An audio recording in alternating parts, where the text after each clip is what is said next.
Hai guys, ketemu lagi sama aku Rizka Dila. Hari ini ada berita terbaru yaitu Xabi Alonso berhasil membawa Bayer Leverkusen meraih kemenangan telak 4-0 atas Häcken. Sementara Kylian Mbappe dipastikan akan ke Real Madrid di tahun 2024. Simak lengkapnya di catatan harian berikut ini. Kita awali berita hari ini dari hasil pertandingan Europa League di mana Liverpool berhasil comeback atas LASK Linz setelah tertinggal 1 gol di babak pertama. Hasil serupa juga diraih oleh Bayer Leverkusen yang membabat habis Häcken dengan skor telak 4-0.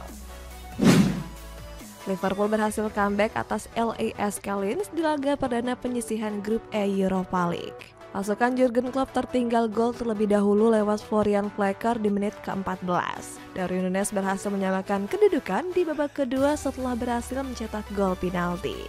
The Reds berbalik unggul melalui sepakan kencang Luis Diaz di menit ke-63. Mohamed Salah memastikan kemenangan Liverpool dengan mencetak gol di menit ke-88. Bayer Leverkusen memetik kemenangan besar setelah menakluk Häcken dengan skor 4-0. Baru berjalan 16 menit laga, di Workslav sudah unggul 2 gol melalui Florian Wirtz dan Amin Adli. Di babak kedua, Leverkusen kembali mencetak 2 gol lewat Victor Boniface dan juga Jonas Hofmann. Gol Romelu Lukaku di menit ke-65 menyelamatkan AS Roma dari hasil imbang saat bertemu dengan Sheriff Tiraspol. Sedangkan Ajax Amsterdam gagal meraih kemenangan setelah ditahan imbang oleh Olympique Marseille dengan skor 3-3. AS Roma meraih kemenangan saat bertandang ke markas Sheriff Tiraspol dengan skor 1-2. Skuad Giallorossi unggul lebih dulu di penghujung babak pertama lewat gol bunuh diri dari Gabi Kiki. Tuan rumah langsung membalas di babak kedua lewat gol dari Christian Tovar di menit ke-57. Namun Roma berhasil mengunci kemenangan lewat Romelu Lukaku di menit ke-65. Ajax Amsterdam harus puas meraih hasil imbang di laga kontra Marseille dengan skor 3-3. Ajax sebenarnya sudah unggul 2 gol di babak pertama lewat aksi dari Carlos Bors dan Steven Berghuis. Namun Marseille berhasil menyamakan kedudukan lewat Jonathan Klaus dan Pierre-Emerick Aubameyang. Di babak kedua Ajax kembali unggul lewat Kenneth Taylor di menit ke-52. Kemenangan Ajax buyar saat Aubameyang menyamakan kedudukan untuk Marseille di menit ke-78. Rangers berhasil meraih kemenangan tipis dari Real Betis dengan skor 1-0. Rangers tampil dominan sepanjang laga dengan menciptakan banyak tendangan tepat sasaran. Namun skuad The Gears hanya mampu mencetak 1 gol lewat aksi Abdallah Sima di menit ke-67. Brighton menelan kekalahan perdana fase grup B Europa League usai takluk atas AEK Athena dengan skor 2-3. Hasil berbeda diraih oleh sang juara bertahan West Ham United yang berhasil membantai Baka Topola dengan skor telak 3-1. Brighton harus rela dipermalukan AEK Athena di kandang sendiri usai kalah dengan skor 2-3. The Seagulls mampu menahan imbang AEK Athena dengan skor 2-2 hingga menit ke-80. Namun gol dari Ezequiel Ponce di menit ke-84 sukses memastikan kemenangan skuad Enosis. West Ham United berhasil menumbangkan Baka Topola dengan skor 3-1 di laga perdana Europa League. Sang tamu berhasil unggul lebih dulu lewat Petar Stanik di menit ke-47. Beruntung The Hammers bisa berbalik unggul dengan mencetak 3 gol. 3 gol tersebut dilesakan Muhammad Kudus dan juga Tomas Soucek. Al-Ittihad memetik 3 poin penuh setelah mengalahkan Al-Fateh 2-1 di pekan ke-7 Liga Arab Saudi. The Senior sempat tertinggal lebih dulu lewat gol dari Marwan Sadan di menit ke-30. Beruntung Al-Ittihad bisa comeback setelah Romarinho dan N'Golo Kante mencetak gol di menit akhir babak pertama. Kini The Senior semakin kokoh di puncak dengan unggul 1 poin atas Al-Hilal.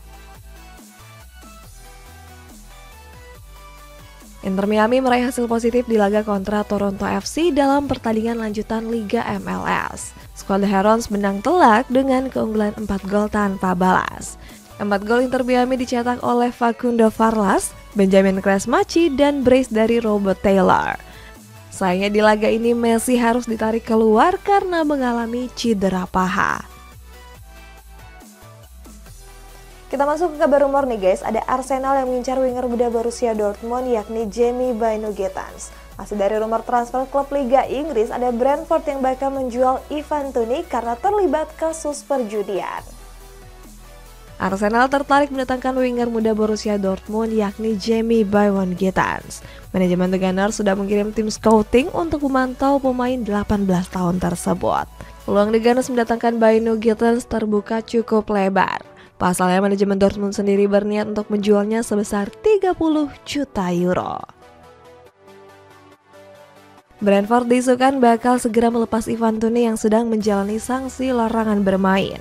Striker berusia 27 tahun ini dilarang bermain selama 8 bulan akibat kasus judi. Manajemen The Beast dilaporkan bakal menjual Toney di harga yang mahal. Thomas Frank menilai sang striker punya kualitas setara dengan Harry Kane, Robert Lewandowski hingga Erling Haaland. Next, ada Tottenham Hotspur yang akan menyiapkan kontrak baru untuk Son Heung-min yang berakhir di tahun 2025. Jauh ke rumor transfer klub La Liga di mana Fabrizio Romano memastikan Mbappe akan bergabung ke Madrid tahun depan. Tottenham Hotspur tengah serius untuk menyiapkan kontrak baru kepada Son Heung-min yang berakhir di tahun 2025. Manajemen mengapresiasi performa konsisten winger Korea Selatan itu. Son dianggap sebagai ikon vital klub setelah kepergian Harry Kane ke Bayern Munchen. Kylian Mbappe dirumorkan kuat bakal merapat ke Real Madrid di musim depan. Fabrizio Romano mengatakan pemain asal Prancis ini hanya ingin bergabung ke Los Blancos. Mbappe sendiri berpeluang meninggalkan PSG secara gratis di musim depan. Pemain berusia 24 tahun ini menolak perpanjangan kontrak yang diajukan pihak Les Parisiens. Beralih ke kabar resmi di mana Julian Nagelsmann akan menjadi pelatih timnas Jerman dengan mendapat gaji cukup besar. Sedangkan timnas Turki juga baru saja mengumumkan pelatih terbaru mereka dengan menunjuk Vincenzo Montella. Fabrizio Romano melaporkan Julian Nagelsmann akan menjadi pelatih anyar timnas Jerman. Menurut kabar, Nagelsmann mendapat gaji sebesar 400.000 euro per pekannya. Ex-pelatih Bayern Munchen itu akan memimpin skuad Der Panzer sampai tahun 2026. Dirinya memulai kiprahnya saat timnas Jerman menghadapi Amerika Serikat di laga uji coba. Vincenzo Montella resmi ditunjuk sebagai pelatih baru timnas Turki menggantikan Stefan Kuntz. Pelatih asal Italia ini sebelumnya menangani Adana Demirspor selama 2 tahun. Montella bakal mendapat tugas untuk meloloskan skuad bintang bulan sabit ke Piala Eropa 2024. Timnas Turki saat ini bercokol di peringkat kedua klasemen sementara grup D. Tottenham Hotspur dipastikan tanpa Ivan Perisic dalam beberapa waktu ke depan. Dilansir dari web resmi, pemain asal Kroasia ini mengalami cedera ACL kompleks pada lutut kanannya. Oleh sebab itu, ex-Bayern Munchen ini diharuskan untuk menjalani operasi. Bahkan skuad The Lily-Whites diprediksi bakal kehilangan Perisic hingga akhir musim untuk menjalani pemulihan. Rio Ferdinand nilai Ten Hag melakukan kesengajaan dalam memprovokasi pemain. Menurutnya hal itu dilakukan untuk memotivasi pemain agar tampil lebih baik. Dilansir dari Metro, kasus Jadon Sancho merupakan contoh perlakuan yang dibilang Ferdinand. Pelatih asal Belanda ini ingin meniru Sancho dan Rashford yang bangkit dari keterpurukan. Manchester City mendapat nasib sial setelah Bernardo Silva mengalami cedera. Cedera itu didapat setelah The Citizens menjalani laga pertama Liga Champions melawan Red Star. Bernardo menyusul Kevin De Bruyne dan Jack Grealish yang sebelumnya mengalami cedera. Masih belum diketahui pasti apakah sang pemain bakal menepi lama. Jesse Lingard mendapat sanksi denda setelah kedapatan sedang menyetir dalam keadaan mabuk. Ex-pemain MU itu wajib membayar denda sebesar 57.000 pound sterling. Pihak kepolisian awalnya menilang Lingard karena menyetir di atas batas kecepatan rata-rata. Namun pihak kepolisian curiga dan melakukan tes alkohol kepada sang pemain. Mats Hummels mempertimbangkan pensiun dari dunia sepak bola di akhir musim ini. Kontrak pemain berusia 34 tahun ini juga akan berakhir pada tahun depan. Hummels sendiri masih menjadi sosok penting di ruang ganti di Borussen musim ini. Edin Terzic percaya masih ingin sang pemain bertahan semusim lagi di sinyal Iduna Park Stadium. Timnas Indonesia U24 gagal meraih poin penuh di laga kedua penyisihan grup F Asian Games 2023. Skuad Garuda Muda harus takluk atas China Taipei dengan skor tipis 1-0. Satu-satunya gol di laga ini dicetak melalui Wen Yen di menit ke-47 pertandingan. Hasil ini membuat peluang timnas Indonesia untuk lolos dari fase grup semakin berat. Mereka harus mengalahkan Korea Utara di laga terakhirnya dan melihat hasil China Taipei versus Kyrgyzstan. PSM Makassar menelan kekalahan telak atas Haiphong FC di matchday pertama penyisihan grup H AFC Cup. Skuad Jukueja takluk dengan 3 gol tanpa balas. Di menit ke-8 laga, Haiphong sudah unggul lewat gol bunuh diri dari Erwin Gutawa. Memasuki babak kedua, Haiphong kembali mencetak 2 gol melalui Lurong Hong Nam dan Jose Mbande. Hasil ini membuat PSM Makassar menjadi juru kunci grup H dengan belum memperoleh 1 pun poin. FIFA dilaporkan akan segera berkantor di Indonesia pada tanggal 10 Oktober mendatang. Alasannya karena mereka ingin memantau secara langsung penyelenggaraan Piala Dunia U17 di bulan November. Erick Thohir selaku Ketua PSSI mengaku telah menyiapkan sejumlah fasilitas untuk FIFA.